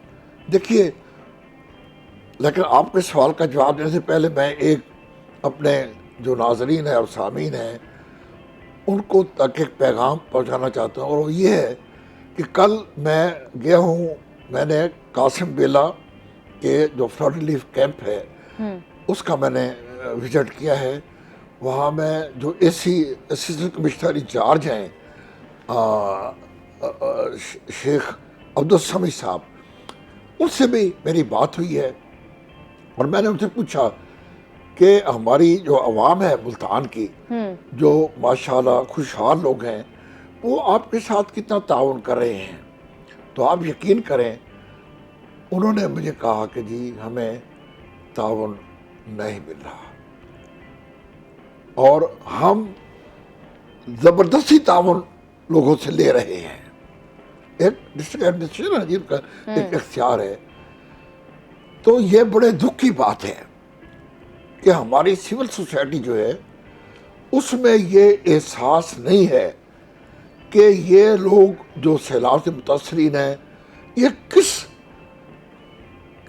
कितनी बड़ी मुश्किलात से वो गुजर रहे हैं। आप जाकर देखें, पीने का पानी नहीं है उनके पास कैंप्स में जी, कैंप में जी 450 लोग उस कैंप में हैं और पीने के पानी का ये इंतजाम, मैंने कुछ इस मामले में ताउन किया है उनसे और आज भी मैंने जाना है पानी लेकर उनके लिए। बच्चों के लिए दूध नहीं है, छोटे मासूम बच्चों के लिए बिस्किट नहीं है, खाने का सामान पूरा नहीं है। ये हमारे लोग कहाँ बैठे हैं, मुल्तान के लोग। अल्लाह ताला ने यहाँ बड़े बड़े जिम्मेदार हैं, यहाँ इंडस्ट्रियलिस्ट हैं, यहाँ बड़ी सोसाइटीज में करोड़ों के बंगलों में लोग रह रहे हैं और करोड़ों की उनकी आमदनी है। हाँ जी, लेकिन ये लोग, ये बेचारे कसम प्रति की हालत में पड़े हुए हैं वहाँ। उनके बच्चों के लिए दूध नहीं है, बिस्किट्स नहीं है। तो हुकूमत तो नहीं कर सकती सब कुछ। ये हमेशा जो माशरे होते हैं, जिंदा माशरे होते हैं, उनकी तो अवाम करते हैं, लोग ताउन करते हैं। हमें इस वक्त जो मैं भी बार बार ये बात करती हूँ कि हमें इस वक्त जो मुल्क की सूरत हाल है उसमें इंडिविजुअली एफर्ट करनी है। Exactly. हमें सिर्फ हुकूमत पर रिलाय नहीं करना, हुकूमत पूरे मुल्क को देख रही है। कहीं लैकिंग हो सकती है, कमी आ सकती है कहीं उनकी तरफ से, लेकिन बड़ी जिम्मेदारी हुकूमत की है, इसमें कोई शक नहीं। हाँ, इसमें कोई शक नहीं है, लेकिन इंडिविजुअली हमारी भी एज अ ह्यूमन बीइंग हमारी भी कोई जिम्मेदारी है ना। सिविल सोसाइटी की भी उतनी ही अखलाकी ठीक है और दीनी जिम्मेदारी और कौमी जिम्मेदारी है कि हम भी वहाँ पहुँचे और हम जो भी वैसे भी अल्लाह ताला का हुक्म है, कुरान का हुक्म है कि लन तनालुल बिर्रा हत्ता तुनफिकू मिम्मा तुहिब्बूना, कि आप, तो ये सूरह आले इमरान की आयत है कि आप उस वक्त नेकूकारी हो ही नहीं सकते जब तक तुम मेरे दिए हुए रिस्क में से लोगों पर खर्च नहीं करोगे। बेशक ऐसा ही, बेशक ऐसा ही। अच्छा सर, मुझे बताइएगा, क्योंकि अब तो हमारे मुल्क के पास जदीद टेक्नोलॉजी भी बड़ी है और बड़ी इनोवेटिव टेक्नोलॉजी है वो, तो जदीद टेक्नोलॉजी सैलाब की पेशन गोई और बर वक्त इक़दामात में किस तरह हेल्पफुल साबित हुई है हमारे लिए? जी बिल्कुल। आज तो टेक्नोलॉजी इतनी मतलब इतनी डेवलप हो चुकी है, बल्कि सिर्फ पाकिस्तान की नहीं बल्कि पूरी दुनिया की, पूरी दुनिया में। तो अब तो आप यकीन करें, अभी हमारा जो महकमा मौसमियात है वो तो ये हमारी अपनी इनएफिशिएंसी है। मैं आपको बताऊंगा, आज से 35 साल पहले 1990-91 में मैं यूके में, इंग्लैंड में एमएससी कर रहा था, एमएससी इंजीनियरिंग कर रहा था। आप यकीन करें कि तब हमें बताया जाता था कि कल इतने बजे से इतने बजे तक बारिश होगी। साउथहैम्पटन यूनिवर्सिटी में पढ़ रहा था, तो वहाँ ऐलान होता था रेडियो के ऊपर कि बाकायदा वो चलती थी कि साउथहैम्पटन में इतने बजे से इतने बजे तक अगले 3-4 दिनों का मौसम बताया जाता था। और आप यकीन करें कि बिल्कुल उसके मुताबिक, उस टाइमिंग के मुताबिक बारिशें होती थी और सूरज निकलता था। ये मैं आज से 35 साल पहले की बात कर रहा हूँ, 1990-91 की। और अब जिस सदी में हम रह रहे हैं, जिस साल में हम हैं, वहाँ तो रोजमर्रा की बुनियाद पर इनोवेशंस होती हैं। हाँ बिल्कुल सही बात है। वहाँ तो देखिए, वहाँ तो तकरीबन हर दूसरे दिन बारिश होती है, हर दूसरे दिन मौसम तब्दील होते हैं, बारिशें होती है, तूफान आते हैं, बड़े मामलात की हैंडलिंग बड़ी अच्छे से हो रही है ना वहाँ पे, मैनेजमेंट बड़ी स्ट्रॉन्ग है। हाँ जी सर, मैनेजमेंट बड़ी स्ट्रॉन्ग है वहाँ पे। हाँ बिल्कुल। हुकूमत भी बड़ी एफिशिएंट है और जो सिविल सोसाइटी है वो भी बड़ी एफिशिएंट है। सिविल लोगों को अपने हकूक का और अपने फ़राइज़ का मुकम्मल एहसास है। ठीक है जी। मैं आपको एक मिसाल दूँ, वहाँ तो इतना, यानी ये एनवायरनमेंट की बात है ना, तो ये जो आप वहाँ किंग हैं वहाँ के चार्ल्स, आप एलिजाबेथ के बेटे, ये जो ये उस वक्त प्रिंस चार्ल्स थे। ठीक है जी। और इनकी जो बीवी थी लेडी डायना मरहुमा, वो इन्होंने साल्सबरी एक शहर है, वहाँ जंगल काटकर और एक सोसाइटी बनानी थी, ठीक है जी, रेजिडेंशियल सोसाइटी बनानी थी। तो इस प्रिंस चार्ल्स ने और लेडी डायना ने मिलकर उसका बकायदा प्रोजेक्ट का इफ्तिताह भी कर दिया था। अच्छा। लेकिन वहाँ की जो सिविल सोसाइटी थी वो इतनी स्ट्रांग थी कि उन्होंने इतना एहतजाज किया उस पर, उन्होंने कहा जी हम ये दरख्त नहीं काटने देंगे, ये तो हमारे ये जो जंगल है ये ऐसे ही है। या हमारे यहाँ लोगों को शाउर भी नहीं है, एक शाउर नहीं है, दूसरा ये कि फिर हुकूमती सतह पर जो है इन चीज़ों का ख्याल रखना चाहिए जो कि नहीं रखा जाता। ये अब बड़ी किस्मत की बात है कि हमारे हुक्मरान भी नहीं चाहते कि लोगों को शऊर आए। ऐसा ही है, बिल्कुल ऐसा ही है। अच्छा खलील साहब, आप बताइएगा, क्योंकि हम अभी बात ये कर रहे हैं कि सैलाब से मुतासर लोग हैं तो उन इलाकों में वबाई अमराज बड़ी फैल रही हैं, तो हमें बताइए कि ये जो वबाई अमराज हैं उनसे कैसे बचा जा सकता है। बिस्मिल्लाहिर्रहमानिर्रहीम, अल्लाहुम्मा सल्ली अला सय्यिदिना मुहम्मद व अला आलि सय्यिदिना मुहम्मद। देखें, जैसे हम देख रहे हैं कि बेतहाशा पानी है, सैलाब है, लोग अपने घरों से बेघर हैं, और इस वक्त जब पानी कम हो जाएगा, जब कीचड़ बनेगा, तो उस वक्त वबाई अमराज ज़्यादा फैलते हैं। सबसे ज़्यादा मलेरिया और डेंगू के मामलात होने हैं। अच्छा। उसके बाद फिर आपके गैस्ट्रो के मामलात होने हैं, पेट के अमराज होंगे, उसमें उल्टी है, मोशन है, ठीक है ना, ये, और फिर जल्दी अमराज ज़्यादा हो जाने हैं उसमें, ठीक है। तो सबसे पहले जो भी लोग इस वक्त महफूज मकामात पर हैं या कैंप्स के अंदर मौजूद हैं, सबसे पहले उन्हें अपनी सफाई का ख़ास ख्याल रखना है। अच्छा। एक, ठीक है। और दूसरा, जितना भी मैसर हो सके खाने को साफ़ सुथरा और ताज़ा खाने की कोशिश करें, क्योंकि ऐसी जगहों पर स्टोर करने के लिए कोई जो है वो फ्रिज या डीप फ्रीज़र की चीज़ें नहीं होती। तो सादा खाना अगर आप और ताज़ा खाना नहीं खाएंगे तो उससे आपका पेट डेफिनेटली ख़राब होना ही होना है, ठीक है ना। और बच्चों में, बूढ़ों में खुसूसन इन चीज़ों का ज़्यादा एहतियात की ज़रूरत होती है, क्योंकि उनकी इम्यूनिटी कम होती है। और पानी जो है वो कोशिश करें कि साफ़ हो, अगर जैसा भी पानी है उसको कम से कम बॉयल करके इस्तेमाल करें, उसको ऐसे ही ना इस्तेमाल करें, क्योंकि इन हालात में अगर पानी वैसे भी पड़ा रहेगा और आप उसको ढाँप कर नहीं रखते हैं तो बहुत से जरासीम जो है वो उसके अंदर शामिल हो जाते हैं, फौनते मादे चले जाते हैं जो पेट को ख़राब करने का बायस बनते हैं, ठीक है। और अगर फिर ये मज़ीद ज़्यादा फैलता है तो आपको पता है कि टाइफाइड जो है वो आंतों की ख़राबी का बुखार होता है, फिर टाइफाइड जो है वो वबा की सूरत में फैला, ठीक है। यानी ये सारी बीमारियां जो हैं वायरल हो सकती हैं क्योंकि हमारी इस वक्त जो सूरत हाल है उसकी वजह से।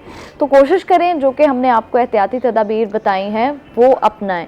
इंजीनियर साहब, आपका बहुत शुक्रिया, आपने हमें ज्वाइन किया, थैंक यू वेरी मच। और जो भी इन्फॉर्मेशन शेयर की, आई होप आप सबके लिए इन्फॉर्मेटिव रही हो। ब्रेक पर जाएंगे हम, ब्रेक के बाद वापस आएंगे, आप हमारे साथ रहिएगा।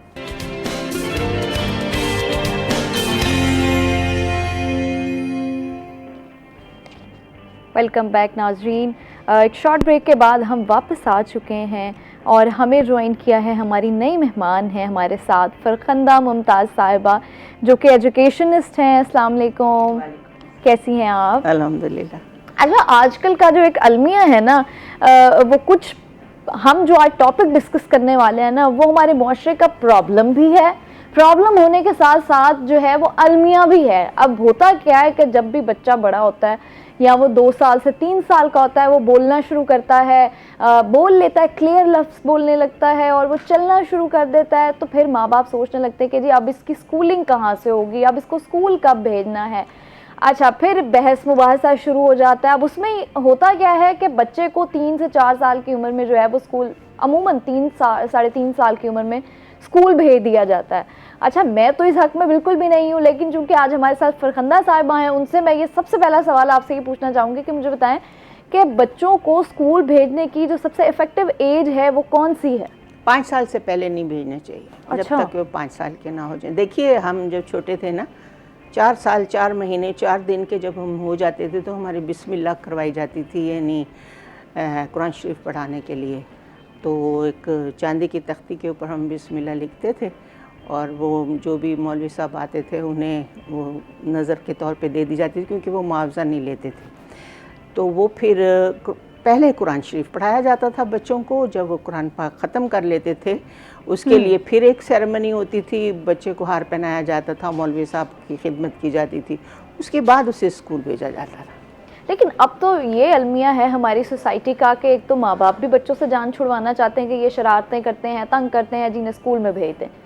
फिर वो एक हमारा एजुकेशन सिस्टम में भी ये चीज़ आ गई है ना कि जी आप बच्चे को 3 साल की उम्र में भेज दें, और उसमें यह है कि नर्सरी रूम्स बना दिए गए हैं, आप जी आदत डेवलप करने के लिए बच्चे को 2 घंटे के लिए ले आए स्कूल में। तो इन चीज़ों ने बच्चे के जहन पर कितना असर किया? ऐसे बहुत बुरा असर किया है, वो लोनली फील करते हैं। वालिदैन से ज़्यादा अच्छी कंपनी जो है बच्चों के लिए कोई और नहीं होती। पेरेंट्स को बच्चों के लिए टाइम निकालना चाहिए और स्कूल में उनको बाज़ाब्ता तौर के ऊपर भेजें, लेकिन उस स्कूल में, नर्सरी नहीं, स्कूल में भेजें जहाँ कच्ची पक्की, जब हम पढ़ते थे 5 साल के बाद दाखिल कराया जाता था तो एक अलिफ बे वाली जो हम पढ़ते थे उसे कच्ची कहते थे, फिर पक्की शुरू हो जाती थी, फिर पहली, दूसरी, तीसरी, इस तरह बच्चा माहौल का आदी भी हो जाता है। देखिए ये हमने यूरोप की नकल में अपना सत्यानाश करके रख लिया है। हकीकत हाँ, जो हमारी अपनी ट्रेडिशंस थी, जो अपना हमारा रिवायती निज़ाम था कंबाइंड फैमिली का, और वालिदैन के साथ दादा दादी नाना नानी रहते थे। देखिए मेरी खाला ने मुझे कुरान नमाज़ पढ़नी सिखाई है, मेरी नानी अम्मा कुरान शरीफ का सबक देती थी, हमें कहीं नहीं भेजा जाता, घर पे पढ़ाते थे। मेरी दादी जो हैं वो हमें दाएं बाएं सुला लेती थी और छोटी सूरतें और आयतें याद कराती थी और फिर सुनती थी। जब हम सही सही सुना देते थे तो वो फिर हमें इनाम के तौर के ऊपर गजक और रेवड़ियाँ और कन्नी चवन्नी जो है वो इनाम मिलती थी। तो ये सिस्टम हमने ख़ुद जान छुड़ा के ख़ुद को पहले अकेला कर लिया, यानी सिर्फ मियाँ बीवी और बच्चे जो हैं वो फैमिली कहलाते हैं। अब मियाँ बीवी जो हैं वो नौकरी कर लें या बच्चों को संभाल लें, एक ही काम बच्चे निगलेक्ट होते हैं, बुरी तरह निगलेक्ट हो रहे हैं, और वहाँ पे जाके वो फिर ओवर रिएक्ट करते हैं। यानी बाज़ बच्चे तो एग्रेसिव होते हैं, मारते भी हैं दूसरे बच्चों को, फिर ओवर सेंसिटिव भी होते हैं, ओवर सेंसिटिव भी हो जाते हैं। तो माँ, वालिदैन से अच्छी कंपनी कोई और नहीं होती, और तालीम याफ्ता माँ से ज़्यादा बड़ी नेमत कोई और नहीं होती।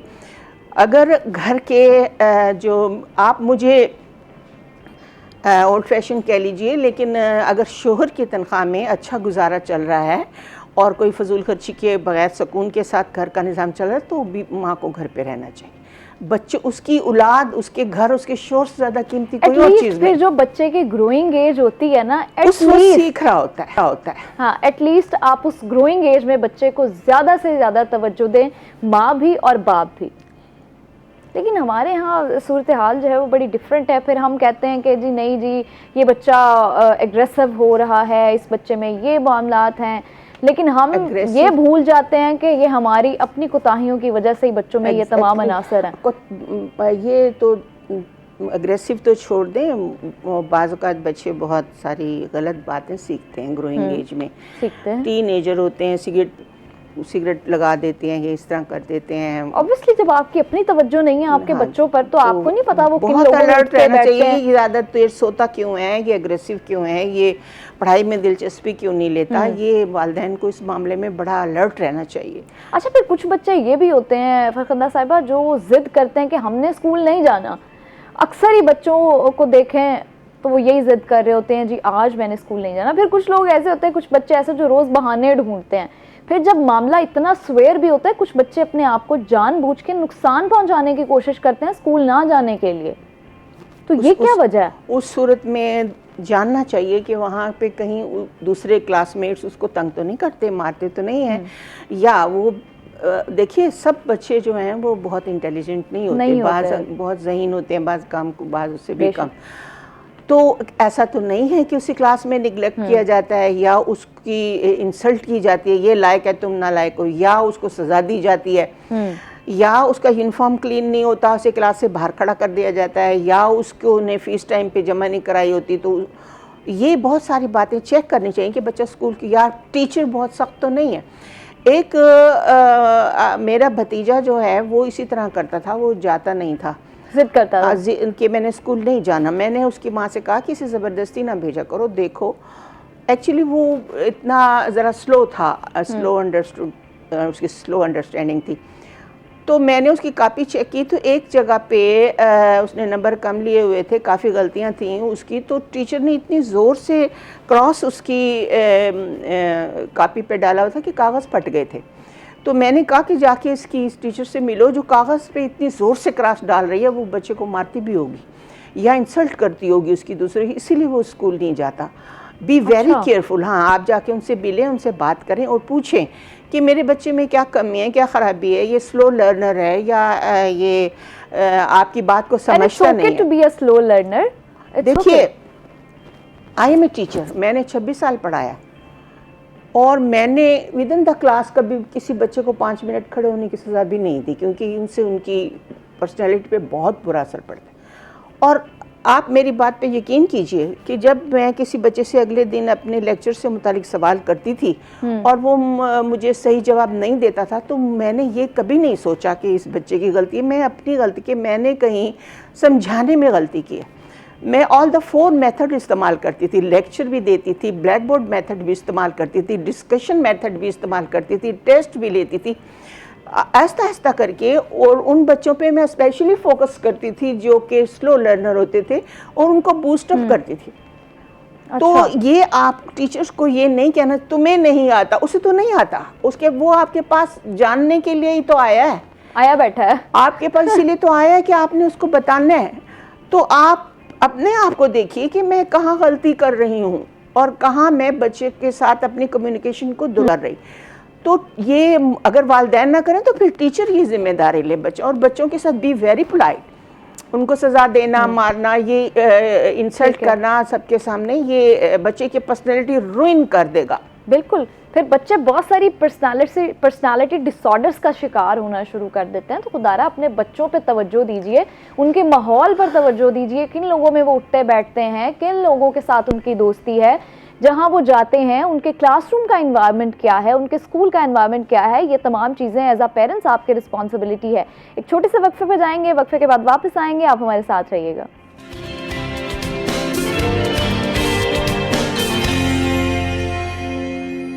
वेलकम बैक नाज़रीन, एक शॉर्ट ब्रेक के बाद हम वापस आ चुके हैं। खलील साहब, मुझे बताइएगा कि हल्दी को हम जिस्मानी और दिल की सेहत के लिए किस तरह इस्तेमाल कर सकते हैं, क्योंकि हमने सुना भी है कि किसी को अगर थोड़ी सी चोट लगती है ज़ाहिरी या अंदरूनी, तो कहते हैं कि जी आप दूध में हल्दी डाल के इसका इस्तेमाल करें तो आपको अफादियत मिलेगी। तो मुझे ये बताइएगा कि दिल की बीमारियों के लिए भी क्या हल्दी उतनी ही फ़ायदेमंद है जितनी जिस्मानी बीमारियों के लिए है? बिस्मिल्लाहिर्रहमानिर्रहीम। देखें, हल्दी जो है इसको एंटीबायोटिक और एंटी इन्फ्लेमेशन इस्तेमाल करते हैं। ये बेहतरीन जो है वो सोजिश उतारने वाली, ज़ख्मों को ठीक करने वाली, ठीक है, और जरासीम को इस्तेमाल होती है, ठीक है। और इसका इस्तेमाल जो है वो खून को पतला करने के लिए वो फ़ायदेमंद होता है, ठीक है। लेकिन इसको बेतहाशा और बेतुका इस्तेमाल नहीं करना चाहिए, क्योंकि हमारे यहाँ रिवाज है कि हम सुन लेते हैं, बहुत सी सोशल मीडिया पे बातें सुन लेते हैं, लेकिन उसमें पूरी बात नहीं बताई जाती किस उम्र में और कितने मिकदार में और कैसे इस्तेमाल करना है, ये आप हमें बता दें, ठीक है। कौन लोग इस्तेमाल कर सकते हैं, कौन नहीं इस्तेमाल कर सकते, ठीक है, ठीक है। मिजाजन ये गर्म और खुश्क होती है। अच्छा, इसका मिजाज जो है वो गर्म है, तासीर इसकी गर्म और खुश्क होती है, फॉर योर स्किन टू, ये स्किन के लिए बड़ी अच्छी होती है, ठीक है। और इसको इस्तेमाल करने के लिए अगर हम इसके असर को तेज़ करना चाहें और इससे ज़्यादा बेनिफिट लेना चाहें तो इसके साथ हम काली मिर्च और देसी घी का इस्तेमाल करेंगे। अच्छा, ठीक है। इसका तरीका ये होगा कि आप 1 कप दूध का ले लें, उसमें 1/4 टीस्पून जो है वो हल्दी का डाल लें, 1 चुटकी काली मिर्च डालें और आधा चम्मच देसी घी का डालें, और इसको नीम गर्म इस्तेमाल किया जाए तो इससे जिस्म में दर्दें ठीक हो जाती हैं, ठीक है। और अगर कहीं सोजिश हो वो बेहतर हो जाती है। और दूसरी बात यह है कि हल्दी जो है ये जिगर की रिपेयर करती है। अच्छा। जिगर को ठीक करने के लिए, इसकी रिपेयर करने के लिए हल्दी का बहुत ज़्यादा मदद। अच्छा, इस्तेमाल का तरीका वही है कि 1 कप या 1 गिलास दूध में आप 1/4 चम्मच, 1/4 टीस्पून, ठीक है। अच्छा, अब दूसरी बात इसमें यह है कि हमने हल्दी जो लेनी है वो साबुत बाज़ार से लें उसको धो के पहले खुश्क कर लें, फिर उसके बाद उसको ग्राइंड करके इस्तेमाल करें। ठीक हो गया। क्योंकि बाज़ार में हमें जो हल्दी मिलती है वो खालिस नहीं होती। उसमें क्या करते हैं, हल्दी के अंदर ये जो गैर इस्तेमाल शुदा जो इस्तेमाल में नहीं आते ना चावल, वो उसके साथ ग्राइंड कर लिए जाते हैं उसके वज़न को बढ़ाने के लिए, क्योंकि चावल जो है वो सस्ते हैं, हल्दी महंगी है। अच्छा हकीम साहब, पिछले दिनों मैं ये भी सुन रही थी, हमारे शो में ये सारी चीज़ें डिस्कस भी हो रही थी, मेरा मिलना हुआ फूड अथॉरिटी के जो कुछ एहलकार थे उनके साथ, तो उन्होंने बताया भी और दिखाया भी कि काले मिर्च, ज़ीरा, गरम मसाला ये जो था नकली बन रहा था। अब नकली बन कैसे रहा था कि मट्टी की कोटिंग उसको की जा रही थी, प्लास्टर ऑफ पेरिस से बनाया जा रहा था, कलर को उसको कोट किया जा रहा था। यानी आप देखें, ज़ीरा, काली मिर्च, गरम मसाले जो हमारे आम खानों में इस्तेमाल होते हैं, हम डेली बेसिस पे इस्तेमाल करते हैं, उनकी ये अगर हालात है उनके, और हमें आम मार्केट में वो कहते हैं आप बड़े से बड़े दामों में भी जब आपको ख़रीदेंगे, और ये मुल्तान का वाक़या है, ये मुल्तान से उन्हें कई मन, कई 100 मन, कई 1000 मन के हिसाब से उन्हें ये चीज़ें मिली हैं। तो सोचे हम भी क्या वही खा पी रहे हैं। बिल्कुल नहीं, वो साबित ही थी वो। देखें साबित, अब सफ़ेद ज़ीरा जो है उसको पानी में भिगो देते हैं, उस पर कुछ कलर डालते हैं, उसको काला ज़ीरा बना लिया जाता है। एग्जैक्टली ठीक है। और काली मिर्च के अंदर पपीते के बीज शामिल कर लिए जाते हैं। ठीक है। और इसी तरह जो आपकी सुर्ख मिर्च है उसके अंदर चोकर जो है मिलावट तो हर जगह शामिल कर लिया जाता है। खलील साहब, एक कॉलर है हमारे साथ लाइन पे, कॉल ले लेते हैं। अस्सलाम वालेकुम। जी वालेकुम सलाम। क्या नाम है आपका? जी अब्दुल गफार, तहसील पिपला से, जी जिला मियांवाली। ठीक है, क्या सवाल है आपका? मैं जी स्टार्ट रखा है, दिल का ऑपरेशन कराया है। अच्छा। ते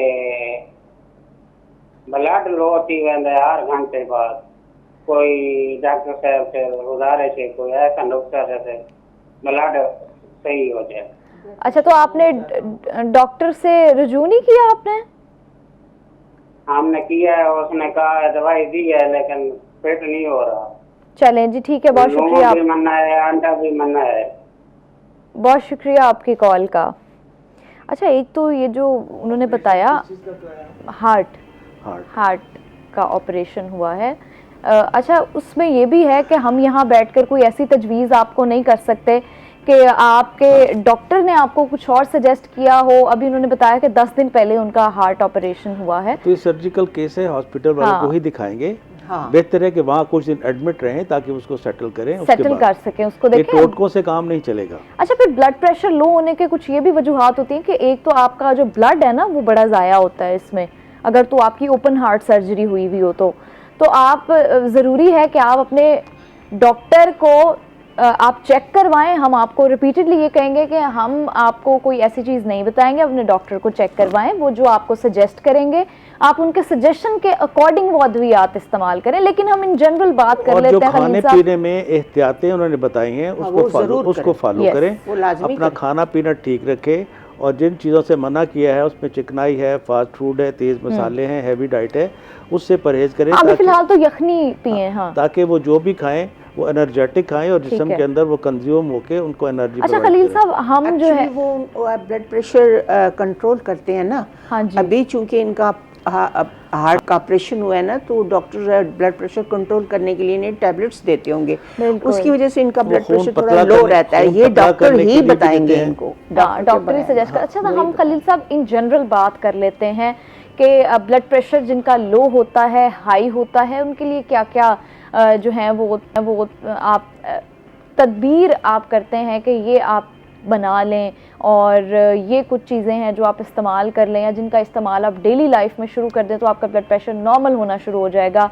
या जो अभी देखें, हमारे एक रीसेंट रिसर्च के मुताबिक हमारे मुल्क में जो ब्लड प्रेशर और डायबिटिक पेशेंट्स हैं उनकी जो मिकदार है, इनकी क्वांटिटी वो बढ़ती जा रही है। तो हम इन जनरल डिस्कस कर लेते हैं ताकि जिन लोगों को ब्लड प्रेशर हो रहा है, जो ब्लड प्रेशर के मरीज़ हैं, वैसे कॉमनली उनके लिए फ़ायदेमंद साबित हो सके। देखें, ब्लड प्रेशर हाई होना और ब्लड प्रेशर लो होना ये दो मुख्तलिफ चीज़ें हैं। अच्छा। अब इसकी बहुत सी वजूहत होती हैं। अब ब्लड प्रेशर लो होने के लिए सबसे पहले खून की कमी की वजह से होता है, नंबर 2 स्ट्रेस की एंजाइटी की वजह से होता है, नींद पूरी ना हो जाए उसकी वजह से होता है, खाना पीना ठीक ना हो उसकी वजह से होता है। ठीक है ना। सबसे पहले हमें मरीज़ को ये देखना होता है, उसकी इन्वेस्टिगेशन करनी होती है, डायग्नोज करना होता है कि मरीज़ के साथ मसला क्या है, ठीक है। उसके बाद फिर इलाज आता है। फ़र्ज़ करें एक बंदा जो है उसका सारा कुछ ठीक है और उसका बीपी जो है वो लो हो रहा है, तो इसका मतलब ये है कि उसकी एनर्जी लेवल बॉडी के अंदर कम है। अच्छा। सबसे पहले वो सिंपल एक CBC टेस्ट करवाएगा, उसमें जो है वो ब्लड काउंटिंग होती है, उसमें हम देखेंगे कि उसके अंदर हीमोग्लोबिन लेवल कितना है, ठीक है। अगर वो कम है तो हम उसको बेहतर करने की कोशिश करेंगे, ठीक है। उसको बेहतर करने के लिए हम फ्रूट्स और खुराक का सहारा लेते हैं, ठीक है। जैसे आजकल अनार आया हुआ है, उसका इस्तेमाल कर लीजिए, ताज़ा फलों का इस्तेमाल कर लें, अंगूर बड़ा अच्छा, वॉक करें, उसमें अंगूर का इस्तेमाल किया जा सकता है, और इसके अलावा ORS का इस्तेमाल किया जा सकता है, ताकि बाज़ डिहाइड्रेशन की वजह से भी जो है वो ब्लड प्रेशर लो हो जाया करता है। अच्छा खलील साहब, अदरक के इस्तेमाल के बारे में बताइएगा कि अदरक का इस्तेमाल मैंने सुना है कि हाई ब्लड प्रेशर और कोलेस्ट्रॉल पर भी असर डालता है। देखें, अल्लाह ताला ने कुछ चीज़ें ऐसी पैदा की हैं जो जिस्मानी तौर पर हमारे लिए बहुत फ़ायदेमंद है। देखें, एक बात समझ लें कि जो हार्ट डिजीज़ हैं ये हमें विरासती तौर पर मिलती हैं। जिस फैमिली के अंदर माँ बाप बहन भाई या किसी को भी अगर हार्ट का मसला है, सर मेरे तो ख़ानदान में खलील साहब सबको ही है, मैं अर्ज़ करूँ तो उसके लिए आपने सबसे पहले जो है वो अलर्ट होना है। अच्छा। वो क्या करना है, आपने अपने वज़न को नहीं बढ़ने देना। मेरा तो कभी नहीं बढ़ता, पहला काम, ठीक है। दूसरा बात, अपना ब्लड प्रेशर को जो है वो मेंटेन रखना है। तीसरी बात, जितना भी फास्ट फूड और जंक फूड है उससे आपने परहेज करना है, ठीक है। जितने भी कोला ड्रिंक्स हैं उसको आपने छोड़ना है। जितने भी बेकरी आइटम्स हैं वो इस्तेमाल नहीं करने, ठीक है। क्योंकि ये सारी चीज़ें जिस्म के अंदर फैट्स को बढ़ाती हैं। जब फैट बढ़ेंगी तो आपका कोलेस्ट्रॉल और ट्राइग्लिसराइड बढ़ेगा। देसी घी का, लेकिन थोड़ा सा घी लगाएं। देखें, पराठा अगर आपने खाना है, मैंने तो अपना ब्लड प्रेशर जैसा फरमा रहे हैं, मैंने डाइट से ठीक करी, 1 साल हो गया blood pressure it's under control. आपसे भी मैं जानूंगी कि आपने अपनी डाइट से कैसे ब्लड प्रेशर को कंट्रोल किया। Blood pressure is not disease, this is the indication of disease. ये बात याद रखें, याद रखें। ये आपको बता रहा होता है, blood pressure is not disease, this is the indication of disease. ये किसी वजह से बढ़ता है, वो वजूहात क्या है, हम उनको तलाश करना होता है, तो ब्लड प्रेशर कंट्रोल हो जाएगा।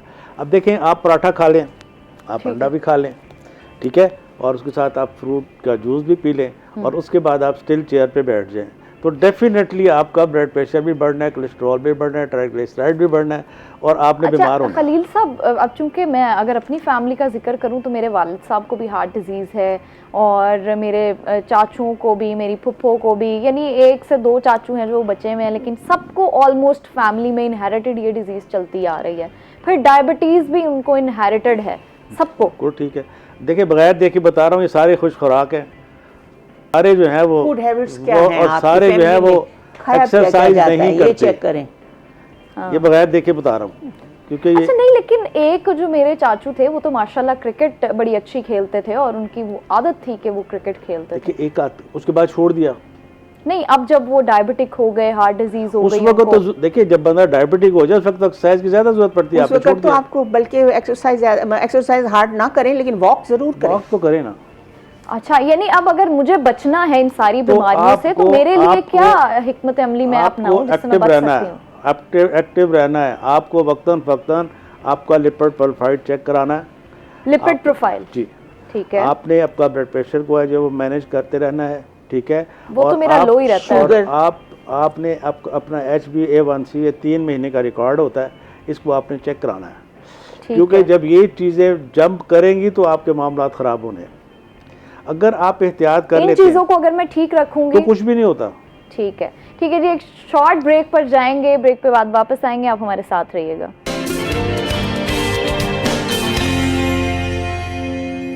वेलकम बैक नाज़रीन, एक शॉर्ट ब्रेक के बाद हम वापस आ चुके हैं, और जी हकीम साहब ने हमें बड़ी अहम एहतियाती तदाबीर बता दी हैं कि जिनकी फैमिली में इश्यूज़ हैं कुछ ऐसे, यानी वो डायबिटिक हैं, ब्लड प्रेशर के मरीज़ हैं, या जिनको कार्डियक इश्यूज़ हैं फैमिली में, वो इससे इस्तिफ़ादा हासिल कर सकते हैं। अच्छा मुझे फरखंदा साहिबा ये बताइएगा, स्कूल जब हम पहले दिन गए थे तो मेरे अंदर भी खौफ था, एक खौफ की लहर होती है, हार्ट बीट तेज़ होती है आपकी, अम्मी का हाथ छोड़ने का दिल नहीं कर रहा होता, तो वो जो एक लम्हा होता है ना वो पूरी ज़िंदगी आपको याद रहता है। तो आज के बच्चे भी हैं, उनको भी ऑब्वियसली बात है स्कूल जाने से वो घबराते हैं, तो कैसे पहले दिन का खौफ हम बच्चों से दूर कर सकते हैं कि पहले दिन का जो स्कूल का खौफ है वो ख़त्म हो जाए? पहले दिन उनको ना ले जाए ना, जब आपने उनको एडमिशन दिलाना है तो उससे पहले स्कूल की विजिट कराते रहे उन्हें, ऑफ एंड ऑन, यानी दाखिला आपने जब कराया है अच्छा तो उससे पहले उसको स्कूल दिखा लाएं, घुमा फिरा लाएं, उसको लॉन्स दिखा दें, जो झूले वगैरह लगे हैं वो दिखा दें, और अगले दिन जाएं फिर टीचर के पास अगर टाइम हो तो टीचर से मुलाकात करा दें, हाथ मिला दें, उनसे कहेंगे आपको पढ़ाएंगी, और वो टीचर को भी चाहिए कि वो पोलाइटली हाथ शेक करे और उसे कहे अच्छा आप कब आ रहे हैं, मैं I am waiting for you. तो उसे एक हफ्ते पहले से 5-6 दिन पहले से उस माहौल से मानूस कर दें, क्लासरूम में ले जाएं और बताएं कि देखो ये बच्चे जहाँ बैठे हैं आपको भी बैठना होगा, आपको मैं लेके आऊँगी जैसे इनके साथ बैठना होगा, और उन बच्चों से भी उसका इंट्रोडक्शन करा दें और उन बच्चों से भी कहें इसके साथ हाथ मिलें, तो ऐसा ऐसा जो झिझक है, हाँ जो फेमिलियर माहौल से फेमिलियर हो जाएगा। फिर जब आपको बाज़ाब्ता दाखिल करा के आएंगी तो बल्कि ऐसा करें कि उसी क्लास में बिठा दें बच्चों के साथ और ख़ुद बाहर आ जाएं। फिर जब आपको प्रॉपर आप उसको एडमिशन दिलाएंगी तो वो आराम से चला जाएगा, नहीं डरेगा। उस माहौल से उसको बड़ी अच्छी है। हाँ जी, मैडम बहुत अच्छा समझा भी सकती हैं, बता सकती हैं कि जो मेरे एक्सपीरियंस में है कि आप जब बच्चे को पहले स्कूल लेके जाती हैं तो उस टाइम में लेके जाएं जब प्ले टाइम हो, हाँ बच्चे के अंदर अट्रैक्शन पैदा हो। पढ़ाई के वक्त में नहीं लेके जाएं, वो खौफ ज़्यादा हो जाएगा कि ये क्या है। आप उसको लेके जाएं जब ब्रेल का टाइम है, पीटी का टाइम है, रिसेस का टाइम है, वो बच्चों को घूमते फिरते देखेंगे, एंजॉय करते, खा पी रहे होते हैं, खेल कूद रहे होते हैं, उसके अंदर एक अट्रैक्शन पैदा होगी। उनको शामिल कर दें कि भी आप भी खेलो इनके साथ, मैं खड़ी हूँ आप खेलो इनके साथ। हाँ, ये एक अच्छा तरीका है। स्ट्रैटेजीज आपने अच्छी बताई है, ये जो आज की नई माएँ हैं आजकल की, उनके लिए स्ट्रैटेजी बड़ी हेल्पफुल साबित हो सकती है। लेकिन बात अभी भी वहीं पे है कि तवज्जो माँ बाप की बड़ी ज़रूरी है। माँ बाप की तवज्जो और इंटरफेरेंस के बगैर ये चीज़ें नामुमकिन है। माँ बाप के लिए सबसे बड़ी प्रायोरिटी तो उनकी औलाद ही होनी चाहिए ना। अच्छा, मुझे ये भी बताइएगा कि वालिदैन और असातिज़ा मिल के बच्चों के अंदर किस तरह दिलचस्पी पैदा कर सकते हैं कि वो स्कूल खुशी से आए? मैंने बताया ना, be very friendly with them, उनके साथ उनके बच्चे के प्रॉब्लम को समझें। वो कोई स्कॉलर नहीं है, वो कोई काबिल आदमी नहीं है, मैच्योर आदमी नहीं है, वो गलती भी करेगा, उल्टे सीधे सवाल भी करेगा, घबराएगा भी सही, उसको उनके साथ एक मोहब्बत का, खलूस का और प्यार का बर्ताव रखें और वेरी पोलाइटली उसको। अच्छा फरखंदा साहिबा, कुछ बच्चे ऐसे होते हैं जो कि अभी ये मैं रेयर केसेस का जिक्र कर रही हूँ आपके साथ, कुछ रेयर केसेस ऐसे होते हैं जो बड़े हो भी जाते हैं बच्चे, लेकिन वो फिर भी बज़िद होते हैं स्कूल जाने पर कि हमने स्कूल नहीं जाना, वो उनकी ज़िद ख़त्म नहीं होती। तो ऐसे बच्चों पर वालिदैन को क्या रद्द अमल करना चाहिए, क्या एफ़र्ट करनी चाहिए उन बच्चों पर? देखिए, अगर तो वो बड़े हैं, यानी 9वीं 10वीं का 8वीं 9वीं का स्टूडेंट है, तो उसको बिठा लें अपने पास और उनसे पूछें कि एक ग्रोन अप आदमी की तरह उससे सवाल करें कि क्या बात है, आप क्यों नहीं जाना चाहते, आपको माहौल पसंद नहीं है, टीचर्स सख्त हैं, आपको पढ़ाई सही नहीं करनी आ रही, या आपके क्लासमेट्स जो हैं वो आपको तंग करते हैं।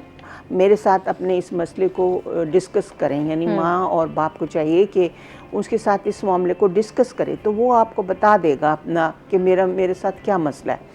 प्यार से और मोहब्बत के साथ उससे पूछें और उस मसले को हल करने की कोशिश करें। बच्चों पे फोर्स ना करें कि नहीं तुमने लाजमी जाना ही जाना है, उसको पूछें कि भाई और बच्चे जा रहे हैं, उनको कोई प्रॉब्लम नहीं है, आपको क्या है, टेल मी, मैं आपके इस मसले को ठीक कर दूंगी या ठीक कर दूंगा।